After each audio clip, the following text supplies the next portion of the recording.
Breaking news చూస్తున్నారు. బండి సంజయ్ పై కేటీఆర్ సంచలన వ్యాఖ్యలు చేశారు. కేంద్ర మంత్రి బండి సంజయ్ ని బర్తరఫ్ చేయాలంటున్నారు కేటీఆర్. కేంద్ర మంత్రిగా బండి సంజయ్ కొనసాగడం తెలంగాణకు అవమానం అంటున్నారు ఆయన. సంజయ్ కేంద్ర మంత్రిగా ఉంటే బాధితురాలికి న్యాయం జరగదంటున్నారు కేటీఆర్. కేంద్ర మంత్రి ముఖ్యమంత్రి కలిసి కేసుని నీరుగారుస్తున్నారంటూ సంచలన వ్యాఖ్యలు చేశారు ఆయన. నిందితుడిని ఇన్నాళ్లు దాచిపెట్టిందే కేంద్ర మంత్రి కాదా అంటూ ప్రశ్నించారు ఆయన. కేంద్ర మంత్రి కొడుకుపై లుకౌట్ నోటీసులు ఇవ్వడం ఇదే తొలిసారి అంటూ చెప్పుకొచ్చారు. కేంద్ర మంత్రి కొడుకు లొంగిపోయాడు, అరెస్ట్ అయ్యాడు అనే డ్రామా నడుస్తోందంటున్నారు కేటీఆర్. కొడుకు బాలికకు అన్యాయం చేస్తే బాలిక పేరెంట్స్ను బెదిరించింది కేంద్ర మంత్రి అంటూ సంచలన వ్యాఖ్యలు చేశారు మాజీ మంత్రి కేటీఆర్. తీవ్రమైన కేసును నీరుగార్చే ప్రయత్నం చేసింది ముఖ్యమంత్రి రేవంత్ రెడ్డి అంటూ కూడా కేటీఆర్ వ్యాఖ్యానించారు. ఒకసారి కేటీఆర్ ఏమన్నారో చూద్దాం, ఆ తర్వాత డీటెయిల్గా మాట్లాడుకుందాం. అరెస్ట్ అయిండు, ఆ డ్రామా నడుస్తున్నది. కానీ మొత్తానికి ఇవాళ ఆ అమ్మాయికి కొంత న్యాయం జరిగే పరిస్థితి వచ్చింది. ఇవాళ నేను ఒకటే అడుగుతా ఉన్నా ప్రధానమంత్రి మోడీ గారిని, అయ్యా మీరు అంటున్నారు బేటీ బచావ్ బేటీ పడావ్ అంటున్నారు. కేవలం నినాదాలకే పరిమితమైతే న్యాయం జరగదు. మోడీ గారు బహుశా భారతదేశంలో మొట్టమొదటిసారి ఒక కేంద్ర మంత్రి కొడుకు మీద లుకౌట్ నోటీస్ ఇచ్చే పరిస్థితి వచ్చింది.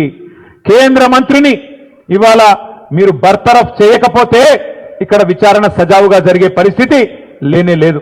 ఎందుకంటే ఆ తప్పు చేసిన వ్యక్తిని దాచిపెట్టింది ఎవరు? 9 రోజులు ఎవరు దాచిపెట్టిండ్రు? ఆ కేంద్ర మంత్రి గారే కదా. ఇవాళ ఒక్కసారి దయచేసి ఆలోచన చేయండి. నిజంగా కూడా ఇలాంటి వ్యక్తులు పదవుల్లో కొనసాగుతూ ఉండడం అది తెలంగాణకే కాదు భారతదేశానికి కూడా అవమానకరం. మైనర్ బాలికకు అన్యాయం చేసింది కేంద్ర మంత్రి కొడుకైతే మైనర్ బాలిక తల్లిదండ్రుల్ని భయభ్రాంతులకు గురి చేసింది స్వయంగా కేంద్ర మంత్రి. ఆయననే పిలిచి బెదిరించి వాళ్లను మరి ఇబ్బంది పెట్టే ప్రయత్నం చేసినారు. ఇంత తీవ్రమైన కేసును నీరుగార్చే ప్రయత్నం చేసింది ఈ రాష్ట్ర ముఖ్యమంత్రి. హనీ ట్రాప్ అని మీడియాను మనీ ట్రాప్ లో వేసి మీడియాను గొంతు నొక్కి వాళ్ళను కూడా వార్తలు రానియకుండా చేసింది ముఖ్యమంత్రి, కేంద్ర మంత్రి ఇద్దరు కలిసి పెట్టిదంతా మీకెందుకు చెప్తున్నాను మీరు అనుకోవచ్చు. ఎందుకంటే ఒకటే ఒక్క డిమాండ్ మనందరిది ఈ సమావేశం ద్వారా, ఖచ్చితంగా కేంద్ర మంత్రి గారిని వెంటనే బర్తరఫ్ చేయాలని ఈ సమావేశం నుంచి మీ చప్పట్ల ద్వారా కేంద్ర ప్రభుత్వానికి మనం డిమాండ్ చేద్దాం. రైట్, అది మాజీ మంత్రి కేటీఆర్. ఇటు కేంద్ర హోంశాఖ సహాయ మంత్రి బండి సంజయ్ను బర్తరఫ్ చేయాలంటూ డిమాండ్ని తెర మీదకి తీసుకురావడం జరుగుతుంది. అఫ్కోర్స్ గత కొన్ని రోజులకి అంశాన్ని బీఆర్ఎస్ గట్టిగా చెప్తుంది. బట్ కేటీఆర్ ఈరోజు ఇదే అంశాన్ని కాస్త గట్టిగా మాట్లాడే ప్రయత్నం చేశారు. ఇన్ఫాక్ట్ గట్టిగా మాట్లాడారు. మా ప్రతినిధి మధు అప్డేట్స్ అందించేందుకు సిద్ధంగా ఉన్నారు. మధు, ఈ అంశాన్ని బీఆర్ఎస్ ఎలా తీసుకువెళ్ళబోతూ ఉంది? ఎందుకంటే ఇక్కడి నుంచి ఇటు పొలిటికల్ యాంగిల్ తీసుకుంది. బండి సాయి భగీరథ్ వ్యవహారం కాస్త పొలిటికల్ యాంగిల్ తీసుకుంది. నేరుగా ముఖ్యమంత్రి Revanth Reddy, at the same time కేంద్ర హోంశాఖ సహాయ మంత్రి అండ్ బండి సాయి భగీరథ్ తండ్రి బండి సంజయ్ టార్గెట్గా. ఇది పొలిటికల్ యాంగిల్ అనుకోవాలా, లేకపోతే పర్సనల్గా జరుగుతుంది అనుకోవాలా, లేకపోతే బీఆర్ఎస్ వ్యూహం ఏంటి? అట్ ద సేమ్ టైం ఈ విషయంలో ఎటువంటి వ్యూహంతో వెళ్తుంది బీఆర్ఎస్?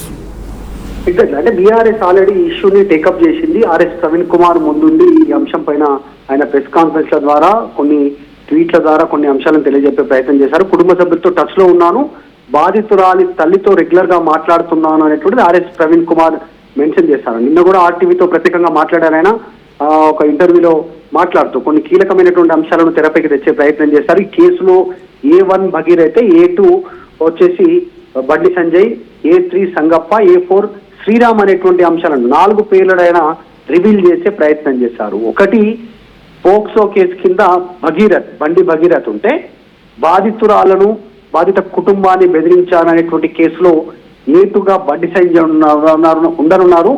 A3గా సంగప్ప ఇద్దరి మధ్య వారధిగా ఉండి వాళ్ళిద్దరికి కమ్యూనికేషన్ ని తీసుకొచ్చేవాడు. వాళ్ళని తీసుకొచ్చి మాట్లాడియడం, బండి సంజయ్తో కలిపియడము, ఈ మొత్తం వ్యవహారంలో ఆయన మిస్లీడ్ చేశారు, బాధిత కుటుంబాన్ని భయభ్రాంతులకు గురి చేసేలా ఒక కార్యాచరణ రూపొందించారు అనేటువంటిది సంగప్ప పేరు. తర్వాత నిర్మల్ జిల్లాలో శ్రీరామ్ అనేటువంటి వ్యక్తి కూడా ఇన్వాల్వ్ అయ్యారు ఈ కేసులో, ఆ అమ్మాయి పైన కేసు నమోదు కావడానికి అనేటువంటిది మెన్షన్ చేశారు. సో మొత్తం ఓవరాల్ కేసుకు సంబంధించి డీటెయిల్ ఫాలో అప్ చేస్తా ఉంది బీఆర్ఎస్ పార్టీ.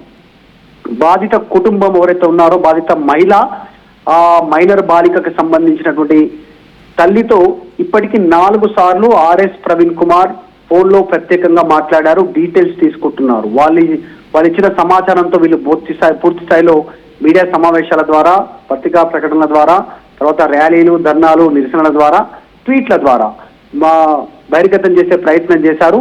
అంటే బీఆర్ఎస్ పార్టీ దీన్ని పొలిటికల్ మోటివ్ లోకి తీసుకొచ్చినటువంటి సిచ్యువేషన్ అయితే కనిపిస్తా ఉంది సచిన్, చాలా క్లియర్ గా. మిగతా ఏ పార్టీలు కూడా, అటు బీజేపీ, ఇటు రెండు జాతీయ పార్టీలు, బీజేపీ అటు కాంగ్రెస్, రాష్ట్రంలో అధికారంలో ఉన్న కాంగ్రెస్ కూడా దీని మీద పెద్ద ఎత్తుగా విరుచుకపడినటువంటి పెద్దగా రెస్పాండ్ అయినటువంటి అంశం పెద్దగా కనిపించలేదు ఆ సిచ్యువేషన్. ఎందుకంటే మంత్రి సీతక్క, కొండా సురేఖ ఇద్దరు మహిళా మంత్రులు ఉన్నా కూడా వాళ్ళు రెస్పాండ్ అవ్వట్లేదు అనేటువంటి అంశాన్ని బీఆర్ఎస్ మెన్షన్ చేస్తా ఉంది. దానితో పాటు బాధిత కుటుంబం పోలీస్ స్టేషన్ కి వెళ్లిన సందర్భంలో కరెక్ట్ గా ఇమీడియట్ గా రెస్పాండ్ అవ్వలేదు పోలీస్ డిపార్ట్మెంట్. దానికి రీజన్ పోలీస్ డిపార్ట్మెంట్ లో హైయర్ అఫీషియల్స్ నుంచి వీరికి సూచనలు ఉన్నాయి, ఈ కేసులో చూసి చూడనట్టు వ్యవహరించాలనేటువంటి విమర్శలను బీఆర్ఎస్ పార్టీ చేస్తా ఉంది. సో బండి సంజయ్ టార్గెట్ గా బీఆర్ఎస్ చాలా స్పష్టంగా పనిచేస్తా ఉంది. అందరికంటే ముందుగా దీంట్లో కేసులో ఇన్ డెప్త్ డీటెయిల్స్ ఆర్టీవీ చెప్పే ప్రయత్నం చేస్తా ఉంది, ఏం జరుగుతుంది అనేటువంటిది. జరిగినటువంటి అంశంలో పాక్సో కేసులో ఖచ్చితంగా అరెస్టు జరగాలి, న్యాయం జరగాలి బాధిత కుటుంబానికి అనేటువంటిది ఆర్టీవీ చెబుతూనే మరొక అంశాన్ని ఆర్టీవీ తెరపైకి తెచ్చే ప్రయత్నం చేసింది. అదే బీఆర్ఎస్ పార్టీకి సంబంధించిన plan A, plan B. Plan A వచ్చేసి ఫస్ట్ బండి భగీరథ్ని అరెస్ట్ చేయాలి, ఇది ప్లాన్ ఏ. ఈ అంశానికి సంబంధించి పూర్తి స్థాయిలో కార్యాచరణ బీఆర్ఎస్ పార్టీ క్షేత్రస్థాయిలో వేసింది. కమిషనరేట్ ముట్టడి, డీజీపీ ముట్టడి, తర్వాత ఉమెన్ కమిషన్ కి నివేదిక ఇవ్వడము, తర్వాత అంబేద్కర్ స్టాచ్యూ దగ్గర ధర్నా చేయడము, మీడియా సమావేశాలు నిర్వహించడం, నిరసన వ్యక్తం చేయడం. ఒకవైపు ఆర్ఎస్ ప్రవీణ్ కుమార్ మీడియా సమావేశాల ద్వారా ఒత్తిడి తెచ్చే ప్రయత్నం చేయడం, పోలీస్ డిపార్ట్మెంట్ పైన, ప్రభుత్వం పైన, బండి సంజయ్ పైన, కేంద్రం పైన ప్రెజర్ క్రియేట్ చేయడం. ఇది ప్లాన్ ఏ కిందకి వస్తే ప్లాన్ బి మరొకటి ఉంది. ఒకవేళ ఈ చర్య జరిగిన తర్వాత ఇప్పుడు ప్రెసిడెంట్ ప్లాన్ బి లోకి బీఆర్ఎస్ పార్టీ రంగంలోకి దిగింది. కేటీఆర్ మాటల ద్వారా చాలా స్పష్టంగా కనిపిస్తోంది. ఇది అందరికంటే ముందు ఆర్టీవీ చెప్పే ప్రయత్నం చేసింది. ప్లాన్ బి వచ్చేసి బండి సంజయ్ రాజీనామా చేయాలి. బండి సంజయ్ రాజీనామా చేస్తేనే ఈ అమ్మాయి విషయంలో, బాధిత మహిళ కుటుంబంలో మహిళ విషయంలో, అమ్మాయి విషయంలో న్యాయం జరిగే అవకాశం ఉంది. బండి సంజయ్, ముఖ్యమంత్రి రేవంత్ రెడ్డి ఇద్దరు ఒకటయ్యారు, కేసును నీరుగార్చే ప్రయత్నం చేస్తా ఉన్నారు, బాధితులను పిలిచి బెదిరించారు, ఇబ్బంది పెట్టే ప్రయత్నం చేశారు. కాబట్టి ఇది తీవ్రమైనగా కేసును నీరుగార్చే ప్రయత్నం చేస్తా ఉన్నారు రాష్ట్ర ముఖ్యమంత్రి, తర్వాత కేంద్ర మంత్రి అనేటువంటిది. హనీ ట్రాప్ అంటూ మీడియాను కూడా ట్రాప్ చేసే ప్రయత్నం చేశారు అనేటువంటి స్టేట్మెంట్ చేశారు. ముఖ్యమంత్రి, కేంద్ర మంత్రి ఇద్దరు ఒకటయ్యారు. ఖచ్చితంగా కేంద్ర మంత్రి సంజయ్ వెంటనే ఆయనను కేంద్రం బర్తరఫ్ చేయాలి అనేటువంటి డిమాండ్ ని తెరపైకి తీస్తా ఉంది. అదే ప్లాన్ బి బీఆర్ఎస్ పార్టీకి సంబంధించినటువంటి. అఫ్ కోర్స్ ప్రతిపక్షం వాళ్ళు ప్రతి అంశాన్ని తెరపైకి తీసుకురావచ్చు, ప్రజల వాయిస్ వినిపించే ప్రయత్నం చేయొచ్చు, కానీ దీంట్లో కాస్త పొలిటికల్ సంబంధించినటువంటి అంశం కూడా జోడించుకరించింది. తెలంగాణలో 2014 సంవత్సరం నుంచి, అంటే తెలంగాణ వచ్చినప్పటి నుంచి, ప్రత్యేక రాష్ట్రం ఏర్పడినప్పటి నుంచి 2025 వరకు మన దగ్గర ఉన్నటువంటి అధికారిక గుణాంకాల ప్రకారం, ఆర్టీఐ ద్వారా అందిన సమాచారం ప్రకారం మొత్తం రాష్ట్రంలో పాక్సో కేసులు 16,994 ప్లస్ ఆర్ మైనస్, ఇంకా కొంచెం అటు ఇటు జోడించి ఉండొచ్చు, కొంచెం నెంబరింగ్ అటు ఇటు ఉండొచ్చు. కానీ మనకు ఉన్న సమాచారం ప్రకారం, ఆర్టీవీ దగ్గర ఉన్న సమాచారం ప్రకారం 16,994 పాక్సో కేసులు అయ్యాయి రాష్ట్రంలో. కానీ వాటన్నిటి మీద కాకుండా బీఆర్ఎస్ పార్టీ మొత్తం దాదాపు 10 రోజుల నుంచి ఈ ఒక్క అంశం పైన ఫోకస్ చేస్తా ఉంది. మిగతా అంశాలన్నిటిని పక్కన పెట్టినటువంటి సిచ్యువేషన్ చాలా క్లియర్ గా కనిపిస్తా ఉంది. ఎజెండా, సింగిల్ ఎజెండా, బండి ఎజెండాగానే బీఆర్ఎస్ పార్టీ యాక్టివిటీ కొనసాగుతుంది. కాబట్టి పొలిటికల్ ఎజెండా ఉంది అనేటువంటిది క్షేత్రస్థాయిలో చర్చ కొనసాగుతుంది. మరి 16,994 కేసుల్లో లేనటువంటి ఇంట్రెస్ట్ ఎందుకు ఈ కేసు పైన ఇంత ఫోకస్, ఇంత కాన్సన్ట్రేషన్ చేశారనేటువంటి చర్చ కూడా కొనసాగుతా ఉంది.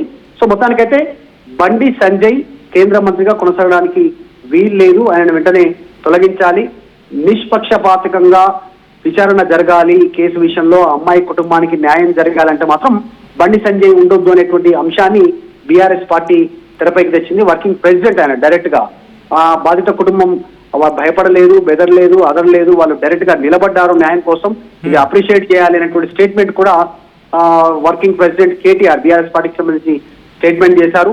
సో ఈ అంశానికి సంబంధించి మరి నిన్న ఆయన లొంగిపోయారు, పోలీసులు అరెస్ట్ చేశారు, అది కూడా ఒక హైడ్రామా ఉంది అనేటువంటి స్టేట్మెంట్ చేశారు. సో మొత్తానికైతే ఇది పొలిటికల్ రంగు పులుముకుంది, రాజకీయ రంగు పులుముకుంది కేసు. సాధారణంగా పెద్ద పెద్ద కేసులు, ఎగ్జాంపుల్ దిశ సంబంధించినటువంటి కేసు స్వచ్ఛందంగా ప్రజల నుంచి ఒక రెస్పాన్స్ వచ్చింది, ఒక రెవల్యూషన్ వచ్చింది. Hmm. కానీ ఈ కేసు మాత్రం పొలిటికల్ ఇన్వాల్వ్మెంట్ ఉన్నట్టుగా చాలా స్పష్టంగా కనిపిస్తుంది. తప్పు జరిగిందా జరగలేదా పోలీసులు చట్టం నిర్ధారిస్తుంది, దాంట్లో ఎలాంటి డౌట్ లేదు. కానీ ఇది కేవలం political. Right, thanks for the update Madhu. మొత్తంగా అయితే మాత్రం ప్రస్తుతం ఈ అంశం హాట్ టాపిక్గా మారింది తెలంగాణ పాలిటిక్స్లో. ప్రతి అంశం మీద మాజీ మంత్రి BRS working president KTR react అయ్యారు. ఆయన మాట్లాడుతూ కొన్ని కీలక అంశాలు, మరి ముఖ్యంగా సంచలన వ్యాఖ్యలు చేశారు. బండి సంజయ్, కేంద్ర హోంశాఖ సహాయ మంత్రి బండి సంజయ్ను ఇటు బర్తరఫ్ చేయాలంటూ డిమాండ్ని తెరమ తీసుకొచ్చారు మాజీ మంత్రి బీఆర్ఎస్ వర్కింగ్ ప్రెసిడెంట్ కేటీఆర్. కేంద్ర మంత్రిగా బండి సంజయ్ కొనసాగడం తెలంగాణకు అవమానం అంటున్నారు ఆయన. సంజయ్ కేంద్ర మంత్రిగా ఉంటే బాధితురాలకి న్యాయం జరగదు అంటూ చెప్పుకొచ్చారు. కేంద్ర మంత్రి అలాగే ముఖ్యమంత్రి కలిసి కేసుని నీరుగారుస్తున్నారన్నారు మాజీ మంత్రి బీఆర్ఎస్ వర్కింగ్ ప్రెసిడెంట్ కేటీఆర్. నిందితుడికి ఇన్నాళ్ళు రక్షణ కల్పించింది ఎవరు? నిందితుడిని ఇన్నాళ్ళు దాచిపెట్టింది కేంద్ర మంత్రి కాదా అంటూ ప్రశ్నించారు ఆయన. కేంద్ర మంత్రి కొడుకుపై లుకౌట్ నోటీసులు ఇవ్వడం ఇదే తొలిసారి అంటూ చెప్పుకొచ్చారు. కేంద్ర మంత్రి కొడుకు లొంగిపోయాడు, అరెస్ట్ అయ్యాడు అనే డ్రామా నడుస్తోంది అంటూ కేటీఆర్ ఇంట్రెస్టింగ్ కామెంట్స్ చేశారు. ఇక్కడ కొడుకు బాలికకు అన్యాయం చేస్తే బాలిక పేరెంట్స్ను బెదిరించింది కేంద్ర మంత్రి అంటూ కూడా కేటీఆర్ చెప్పుకొచ్చారు. ఒకసారి కేటీఆర్ ఏమన్నారో చూద్దాం. లొంగిపోయిండు, అరెస్ట్ అయిండు, ఆ డ్రామా నడుస్తున్నది. కానీ మొత్తానికి ఇవాళ ఆ అమ్మాయికి కొంత న్యాయం జరిగే పరిస్థితి వచ్చింది. ఇవాళ నేను ఒకటే అడుగుతా ఉన్నా ప్రధానమంత్రి మోడీ గారిని, అయ్యా మీరు అంటున్నారు బేటీ బచావ్ బేటీ పడావ్ అంటున్నారు, కేవలం నినాదాలకే పరిమితమైతే న్యాయం జరగదు మోడీ గారు. బహుశా భారతదేశంలో మొట్టమొదటిసారి ఒక కేంద్ర మంత్రి కొడుకు మీద లుకౌట్ నోటీస్ ఇచ్చే పరిస్థితి వచ్చింది. కేంద్ర మంత్రిని ఇవాళ మీరు బర్తరఫ్ చేయకపోతే ఇక్కడ విచారణ సజావుగా జరిగే పరిస్థితి లేనే లేదు. ఎందుకంటే ఆ తప్పు చేసిన వ్యక్తిని దాచిపెట్టింది ఎవరు? 9 రోజులు ఎవరు దాచిపెట్టిండ్రు? ఆ కేంద్ర మంత్రి గారే కదా. ఇవాళ ఒక్కసారి దయచేసి ఆలోచన చేయండి. నిజంగా కూడా ఇలాంటి వ్యక్తులు పదవుల్లో కొనసాగుతూ ఉండడం అది తెలంగాణకే కాదు భారతదేశానికి కూడా అవమానకరం. మైనర్ బాలికకు అన్యాయం చేసింది కేంద్ర మంత్రి కొడుకైతే మైనర్ బాలిక తల్లిదండ్రుల్ని భయభ్రాంతులకు గురి చేసింది స్వయంగా కేంద్ర మంత్రి. ఆయననే పిలిచి బెదిరించి వాళ్లను మరి ఇబ్బంది పెట్టే ప్రయత్నం చేసినారు. ఇంత తీవ్రమైన కేసును నీరుగార్చే ప్రయత్నం చేసింది ఈ రాష్ట్ర ముఖ్యమంత్రి. హనీ ట్రాప్ అని మీడియాను మనీ ట్రాప్ లో వేసి మీడియాను గొంతు నొక్కి వాళ్ళను కూడా వార్తలు రానియకుండా చేసింది ముఖ్యమంత్రి, కేంద్ర మంత్రి ఇద్దరు కలిసి పెట్టిదంతా మీకెందుకు చెప్తున్నాను మీరు అనుకోవచ్చు. ఎందుకంటే ఒకటే ఒక్క డిమాండ్ మనందరిది ఈ సమావేశం ద్వారా, ఖచ్చితంగా కేంద్ర మంత్రి గారిని వెంటనే బర్తరఫ్ చేయాలని ఈ సమావేశం నుంచి మీ చప్పట్ల ద్వారా కేంద్ర ప్రభుత్వానికి మనం డిమాండ్ చేద్దాం.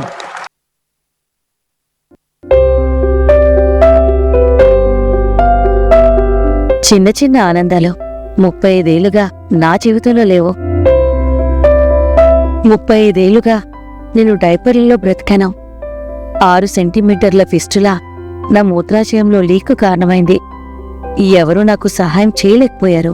ఏఐఎన్యూలో వైద్యులను కలిసే వరకు అక్కడ వారు రోబోటిక్ శస్త్రచికిత్సతో నాకు పరిష్కారం ఇచ్చారు. వారు నా ఆత్మవిశ్వాసాన్ని కూడా తిరిగిచ్చారు. Precision Care makes it possible. The Center for Robotic Surgery at AINU